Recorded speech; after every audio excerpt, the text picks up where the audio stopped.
is by nature an enormously broad topic, and I would just sort of like to pinpoint sort of two endpoint perhaps. One is issues and ideas around the Bay Area, identifying energy supply options with low emissions, so basically our contribution to the global good.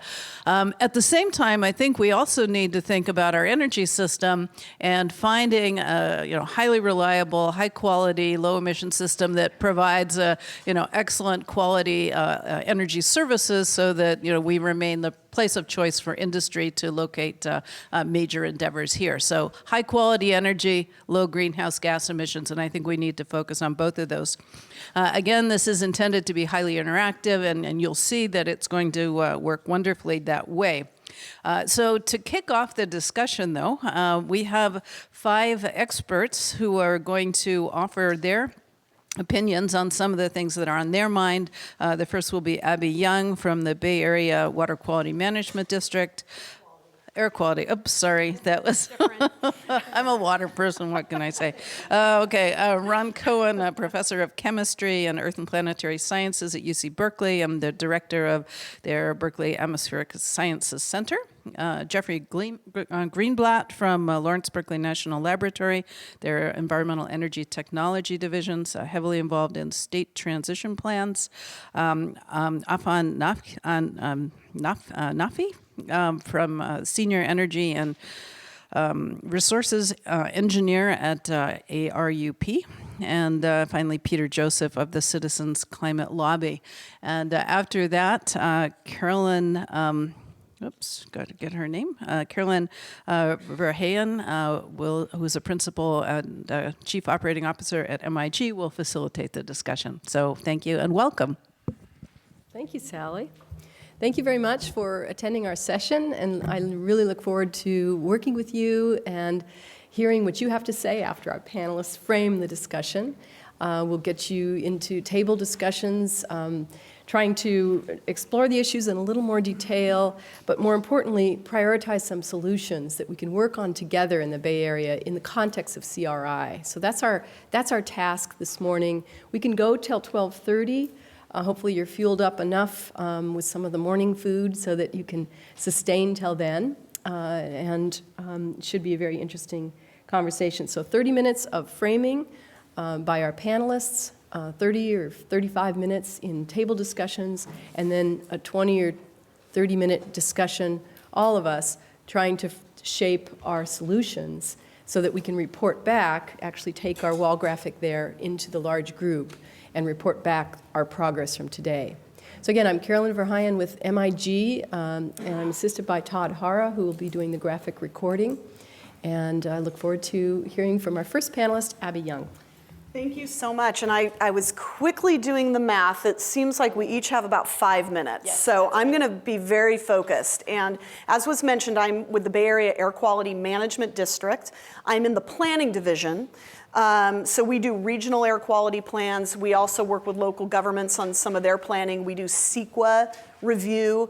And I should mention, I've been at the Air District for about 7 years. Prior to that, I was at ICLEI, if any of you have heard of ICLEI, for about 11 years.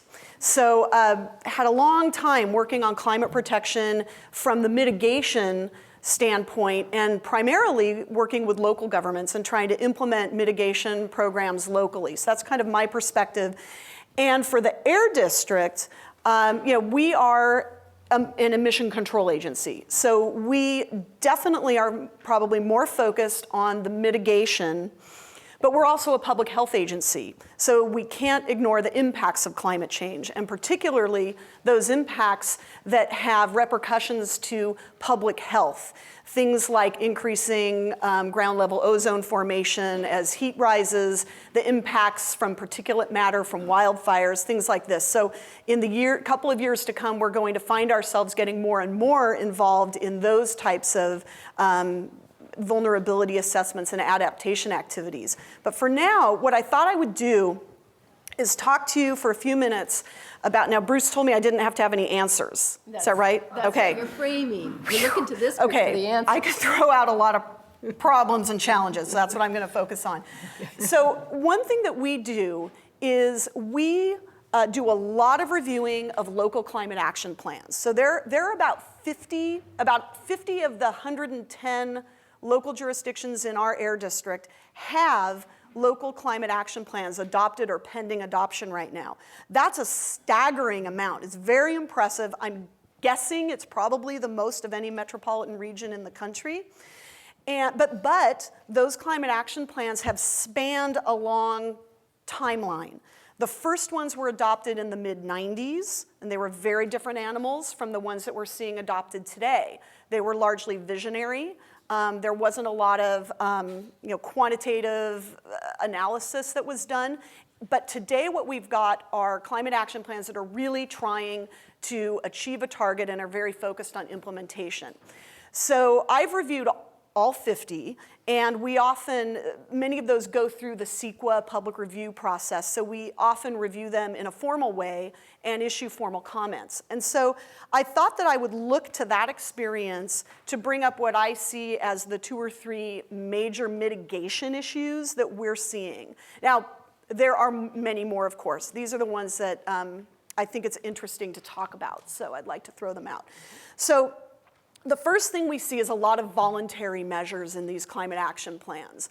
We're going to provide incentives, we're going to provide education and information, and really hope that people upgrade their houses with energy efficiency. And we're going to really hope that employers provide shuttles for their workers. And we're going to really hope that businesses implement energy conservation programs. But what we're not seeing is very many mandatory measures in these local plans. Not a lot of ordinances, not a lot of we shall do this. And while the state assessments are telling us that thanks to AB 32 and measures like PAVLI and the low carbon fuel standard and the renewable portfolio standard, and big thanks to the recession, we're probably going to hit our 2020 goal, and that's great. But when you start looking beyond 2020 to that 2050 goal, we're way off the mark. So when we as the Air District are looking at a climate action plan, we're assessing it through the lens of it being a tool to achieve a goal. And we're looking at that goal as being that 2050 target, or at least being on a trajectory, putting that community on a trajectory or a pathway toward that 2050 target. And when we do that, we look toward the collection of policies and measures and activities in that climate action plan. We try to think, is this really going to do its job? Is this really going to achieve what it's setting out to achieve? That's when we look for those mandatory measures and things like that.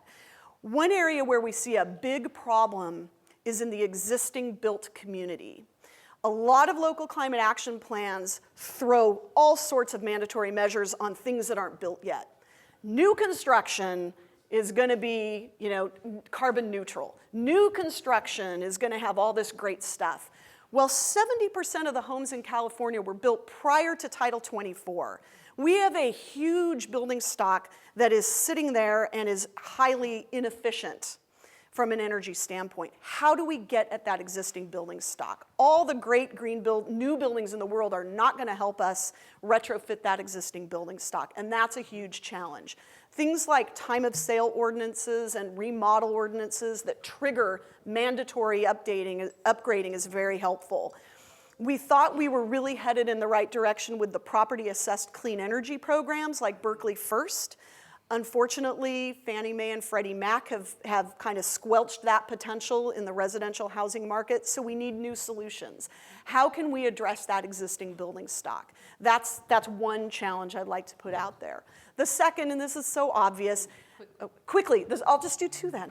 So the second, and I'll be very obvious, is we have to, achieving an 80% reduction below 1990 levels by 2050 means our transportation system pretty much has to be fossil-free. And that's 2 things. That's technology with regard to vehicles and fuels, and the state's doing quite a lot of good there, but it's also using fewer vehicles to begin with. And so that is the transit, the walking, the biking for daily travel. And that, nobody's cracking that nut. And so, I'm sort of just throwing these out there, but in my 5 minutes, I would say that from our perspective, those are the big 2. And that last one also has a lot of regional impacts to air quality other than greenhouse gas emissions. So it's a big issue for us. Good, thank you. Thank you so much, Abby. All right, that's some good framing to jumpstart our conversation. Let's get Professor Cohen's slides up there. I think they're Okay, ready. they are. So you're next, Ron. So let me start by saying that, right now, about half the world's population lives in cities. And in the next 20 or 30 years, it's going to grow to 2/3. So the problem that CRI is targeting of figuring out how to reduce the carbon emissions of cities is the problem that we have to solve. That if we're going to figure out how to have a low carbon world, most of the solution will be how we do that in urban areas. So that's here. And then I just want to show in the next two slides. Can you go to the next one? So here's an image, and it's not CO2, it's NO2. But this is a byproduct of industrial combustion and vehicular combustion. And you see on that map what it looked like in 2005. And you see all the urban centers in the United States. You see the coal-fired power plants in the Ohio River Valley. You'll see a big bright one at the four corners of Utah, Arizona, Colorado, and New Mexico.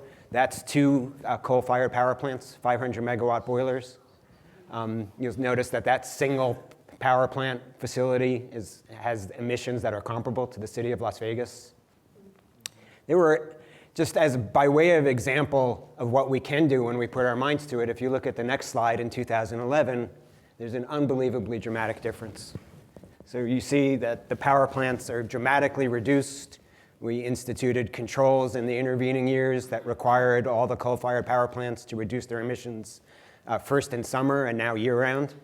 So this is a summertime image. You see that the introduction of new catalytic converters on cars in the intervening years between 2005 and 2011, a little bit the recession, but mostly new technology, dropped emissions by about 7% per year in every single city in the United States and Canada. And so here's an example where we put our minds to it, and the Clean Air Act directly and cleanly reduced emissions everywhere in the country. And this has had a dramatic effect on public health. This is a major improvement. There are major reductions in ozone that are coming about and surface particles because of these changes. And you can see them. So we can directly see the benefits. These are measurements made from a satellite that goes overhead at 1:30. We can't do the same for CO2 yet. In the foreseeable future, there's not an opportunity to measure CO2 from space and make a map of this quality. There will be a CO2 satellite launch next year. We'll get patches. We'll see some really nice details. It'll give us some information about the globe. But if we want to figure out CO2 in cities, and you heard a couple things from Mike McCormick this morning that I think are really relevant here. One is that data is really important. And I think if we want to understand and the other thing he said is, and we just heard it from Abby, that there's hundreds of different elements in all kinds of climate action plans. I'll argue that if we don't measure the consequences of those different things, we won't know which of them is working. And we don't have the bandwidth to actually think and work on every single one of those. So we have to somehow set some priorities. And the ability to have some direct measurements that give us feedback on which of those activities is really working is going to be key to making the quickest progress.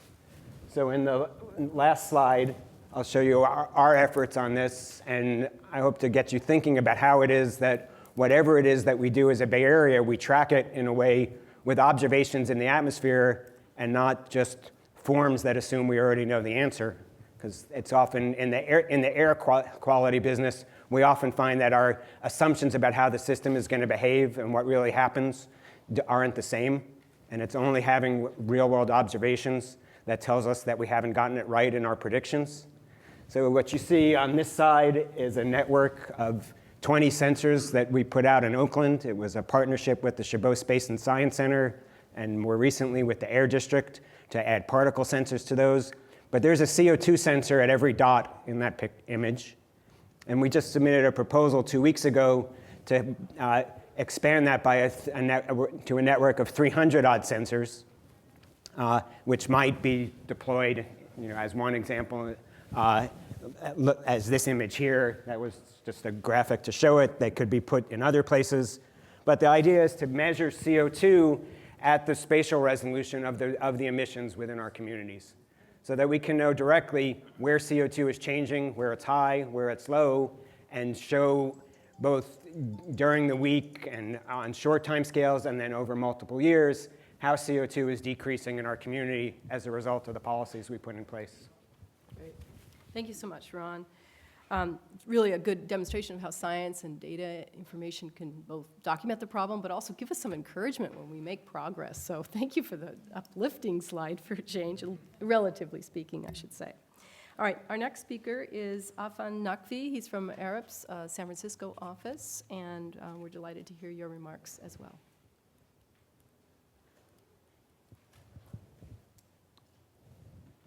Good morning, everyone. I took this picture in Berlin in late November. It gets pretty cold in Berlin in late November, colder than it does here. Yet it's fairly typical to see cafes like this where they have kind of blankets put out for people, and Germans come by, have German beer, German conversation, get under blankets. They share blankets. So I guess my first point out of 3 this morning is about a cultural shift. This made me think about, is the Bay Area really ready for a low carbon economy? Because it's going to take a massive cultural shift to embrace a low-carbon economy. Does anyone speak German, by the way? Warm Dusche, that is a phrase. It means warm shower, literally. But culturally in German, it's an insult to call someone a warm douche. Now think about that. What kind of culture does it take to instill that kind of resource and energy consciousness that calling someone a warm shower is an insult? Now, there's lots of countries like Germany that have lower carbon densities per capita than less than half than the US, maybe comparable to, maybe not as much compared to the Bay Area, but less than half of the US.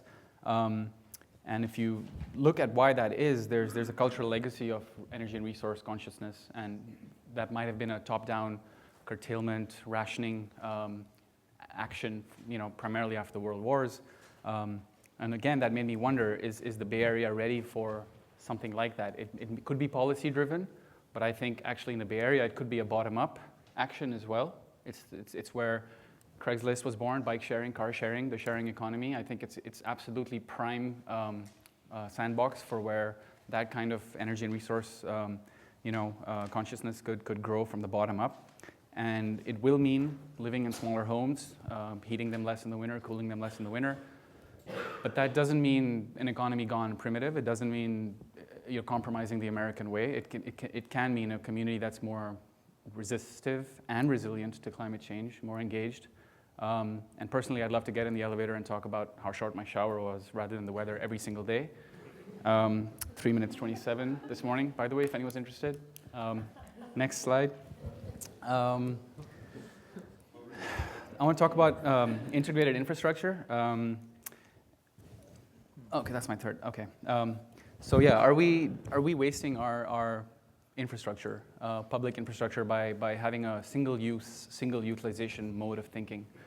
So take highways, for example. They cut through our neighborhoods, they divide our communities, they cause heat islands, they cause stormwater runoff, all for one purpose, to move vehicles. And maybe that mode of thinking needs an entire paradigm shift. So think of getting to a place where we can instead, they can power our cities, clean our water, retain stormwater, cool our neighborhoods if they're shaded. So we have to find a way to move from this kind of single utilization mode of thinking and find ways for easements that we've already built to maybe house community integrated renewable energy, create parks, there's a container there. Why can't that be a public infrastructure of battery storage or something like that? My last point is about, I guess, a boring district energy design engineer. So I'll talk a little bit about that. Community or district level decentralized energy, or the lack thereof really in the US compared to other parts in the world. And that too is related a little bit to culture. I find that developers, building owners, they want to control those assets at their building level, and there's not as much of a trust factor for someone else to operate those assets and sell you utilities. So it ends up being in the building. It ends up being, you default to a building level design, and you end up designing terrible plant rooms, which are an afterthought. So architects are always squeezing me to put everything in there, when I would much rather build a much better facility and share it for a neighborhood and a community. But there's also a lack of policy that's helping or advocating district energy. If you look at some of the cities in the Greater Toronto area, there's actually official plans that have policy to advocate district energy, to the point that developers have to default to district energy, and they can only go to a building level solution if they disprove the economic viability of district energy. There's even tools in there for planners to respond to the development community when they outcry that they have to do district energy. Compared to the Bay Area, you talk to any district energy developer and they'll tell you that by the time they were brought on board, it was way too late. The project had defaulted to that kind of a plant room, and there was no way to change that. So if we can move to a place where we have district energy embedded in the urban fabric, we'll be more resistant, more resilient. We'll have better fossil fuel efficiency. We'll take out all the heat rejection from the urban fabric, and just, I'll be able to have more fun at my job too. So. Thank you, Afan. Much appreciated. Our next speaker is Jeff Greenblatt. He's a staff scientist at LB&L. So, hi, everyone.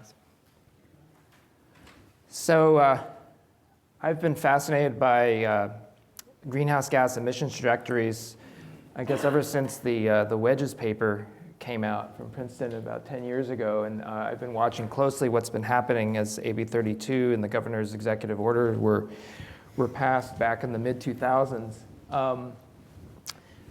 Recently, I and my colleagues were asked what would be the effect of all of the existing and possible other policies at the state level in terms of greenhouse gas emissions. Where would we likely get to on our way to our 2050 target? So what I have here is, here's our 2020 target, getting back to the 1990 level.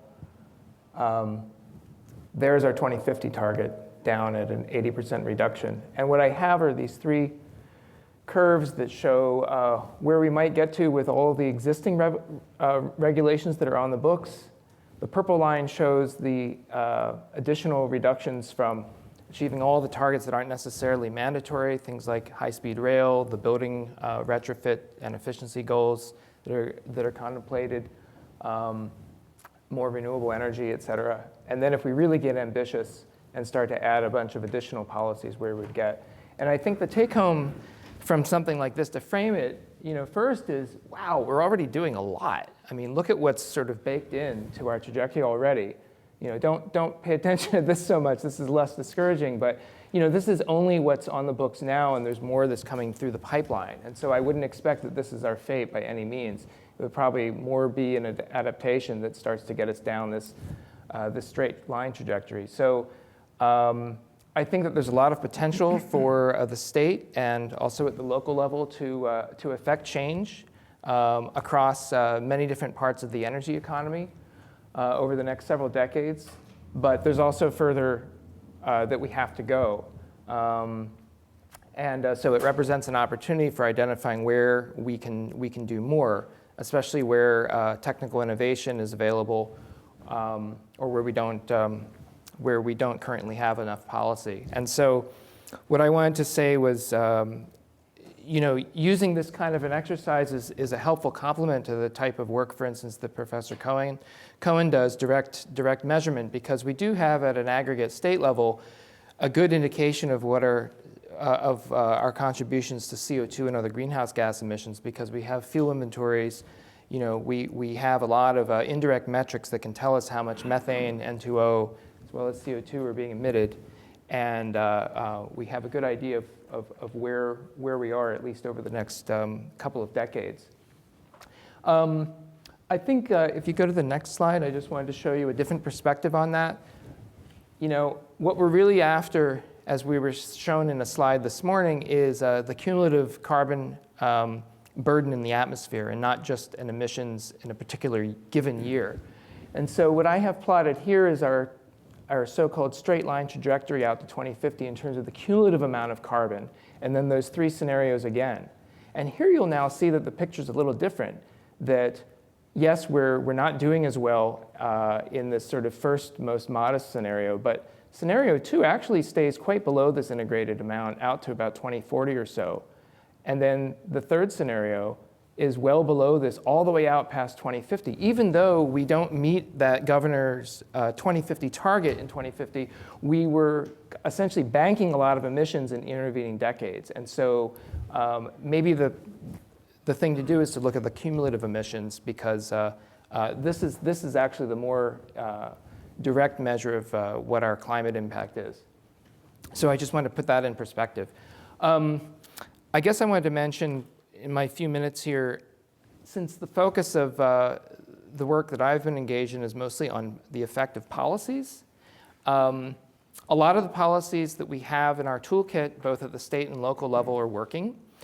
They can work better if the targets are continued to be cranked up or down, as the case may be, strengthened, higher efficiency standards for vehicles, more renewable energy on the grid, tighter building standards.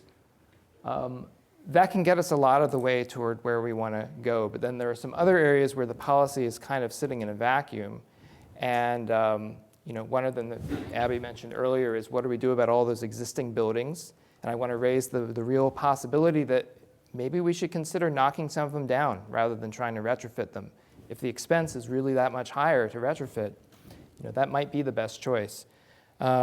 Also on the buildings, there has been a number of studies recently showing that not burning fossil fuels at all, but using electricity in a very efficient way to produce your hot water and your hot air could be a way toward a lower carbon economy faster, but it involves an infrastructure changeover. You're now putting electric drive heat pumps into buildings, getting rid of all of that natural gas infrastructure, and there could be some resistance to it. But if you're using a largely renewable electricity system to provide that energy, then you're already further down on the carbon chain than just trying to make a more efficient gas furnace or water heater. And that is an area of policy that's really completely absent right now, and would be ripe for some early experimentation and policy exploration. And I also want to mention on the vehicle side, yes, we would like to be able to move around freely, but with a much lower, ideally zero carbon impact. But those of us in the technology assessment area know that it's very difficult to get rid of our dependence on liquid hydrocarbon fuels entirely. And there doesn't seem to be enough of a biomass resource to completely replace those either. So in some cases, we don't have a lot of choices without a lot more innovation and creativity. And so I think we have to think beyond just the business as usual to new ways of organizing our communities, moving around. One of the most exciting potential developments I've been tracking recently is autonomous vehicles that, basically the cars start to drive themselves. And while you can imagine a dystopia where cars just drive a whole lot more with nobody in them, you can also imagine much smaller vehicles that complement public transit and actually get people out of their large, heavy vehicles much more of the time than they would under, current practices. So things like that, I think, should be encouraged and explored. Look at the best extent possible. Great. Thank you, Jack. You're welcome. Excellent. All right, our last speaker is Dr. Peter Joseph, and I'll remind you he's a physician. He actually started the Northern California chapter of Physicians for Social Responsibility back in '79. But currently he's working on public education around the climate crisis as part of Climate Reality Project. So he'll frame the issues again for us, and then we'll launch into our tabletop discussion. So thanks for your attention and listening. Good morning, everybody. Can you all hear me? Good, thank you. We didn't have World War III, which is where I got started in the nuclear issue. And here we are, instead of nuclear winter fears, we're worried about carbon summer.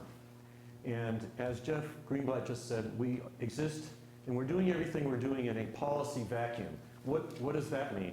I think the vacuum that we're trying to work in is the policy vacuum where carbon emissions are free. What's coming out of my tailpipe in that factory over there and that power plant is free. Nobody's paying for it. So the costs are all externalized. And in an environment where the price is zero, the demand will be infinite. And there is no way we're going to stop harvesting fossil fuels, which are a fantastic gift to our civilization from nature, from the past. And we've built our civilization and our prosperity on fossil fuels. No blame there. What civilization would ever forego such an opportunity? It's now time to move on, say goodbye, before we fry ourselves. And we are on a runaway train, indeed. And we need a mechanism to bring that runaway train under control. This panel is about framing, so that's what I'm trying to do. What can restrain a runaway train? You need a mechanism that is of a similar throw weight to the problem. We have a global problem. It is massive. It has huge inertia. What else is massive, global, and has huge power, if not the global economy? How do we get the global economy, because Superman isn't coming, so we need something like Superman, something with the power and the force that we all remember from our childhoods of Superman. That is the power of the universal language, the most forceful thing on the planet. Sorry, it's not love, it's money. And right now, the money doesn't line up. Our financial incentives and our survival incentives are not aligned. And getting the money right would begin to align our survival goals and people's financial goals. You know, we need to do everything at once. We need to do a zillion things to save our civilization, and we need almost everybody to do them. Government can't do it, the EPA can't do it, Obama can't do it, no single government can do it. But the market, which involves so many people, is the only thing that has a chance of doing it. So what our organization is lobbying for, Citizens Climate Lobby, a new organization growing exponentially, is for a revenue-neutral carbon tax. We want to begin to internalize the externalities, begin to pay the social damages caused by burning fossil fuels into their prices. And then, and only then, will markets react and businesses will react, whether they believe in climate change or not. And the scenario I like to pose is, let's say Congress finally passes a very small, steeply, progressively rising carbon tax, where the government doesn't keep the money. The government is not going to arm the Syrian rebels with your increased gasoline price. They're going to give you back the money. We wanted 100% revenue neutral because that's how you'll get the Tea Party and the conservative Republicans on board, because it doesn't grow government. This tax can be made non-regressive.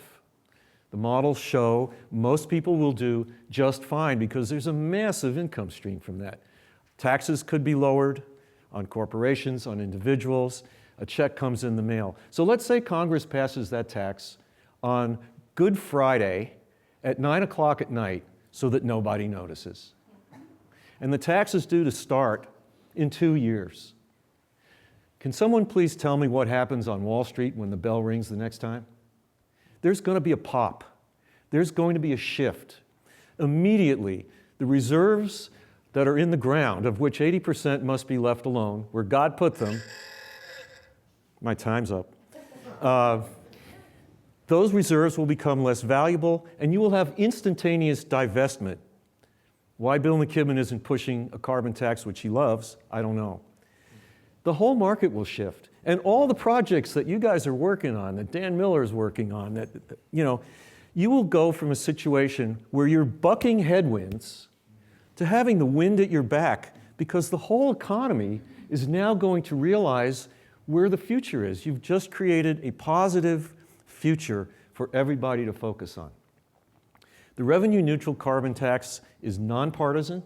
We've got George Shultz, you've got Greg Mankiw, you've got other Republican economists.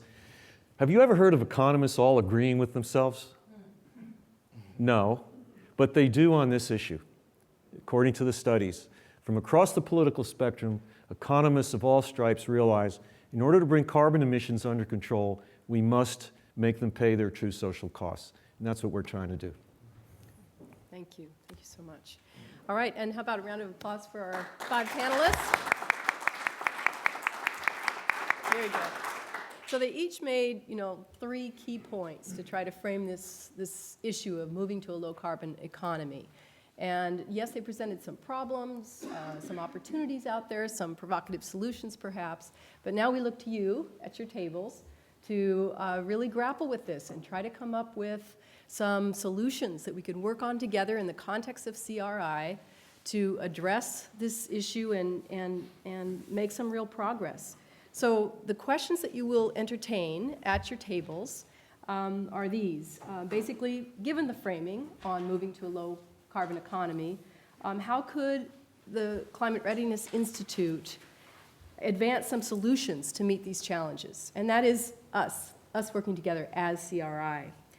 And then what would be the best thing we could do together to prepare the Bay Area for climate impacts and make the transition to a low-carbon economy? So basically, thinking about potential solutions and then trying to narrow down to just a couple that you think that could be built into CRI's action plan for, to advance progress on this issue. So that's your task. What I'd encourage you to do is do some quick round of introductions if you haven't done that already. And then we'd ask one person to volunteer or to be nominated to serve as the kind of moderator at the table, and somebody also to perform the role of note taker. There's a leader kind of note taker sheet there for, to capture the big ideas of the discussion, and in particular the kind of end product of the discussion. There's also a page for each of you to kind of jot your notes about potential solutions as you gather your thoughts. So after the table discussions, we'd like to have you kind of boil it down to a couple of good ideas, 2, 3, 4 ideas, and then we'll report those out. So we look for someone to report out. We'll capture them on our wall graphic up there as we have the major points of our panelists, and then we'll bring that wall graphic back into the main room to try to build an action plan together, drawing on all of the groups from today. So what we're aiming for is not just another climate conversation. We are looking to you to have bold and strategic ideas and to really grapple with this issue and come up with a real product at the end of our discussion. So you have 30 minutes. Yeah, 30 minutes to do all of that, and your panelists will sit at the table and join you. So any questions? What happens after 30 minutes? After 30 minutes, after 30 minutes, I'd love to hear reports from each of the tables in the room so that we can kind of gel those together and figure out, well, what are the ideas we really want to take to the large group? So we'll try to reserve about 20 minutes at the very end prior to our 12:30 lunch break. So go to it. Thank you. Thank you, panelists. Thank you.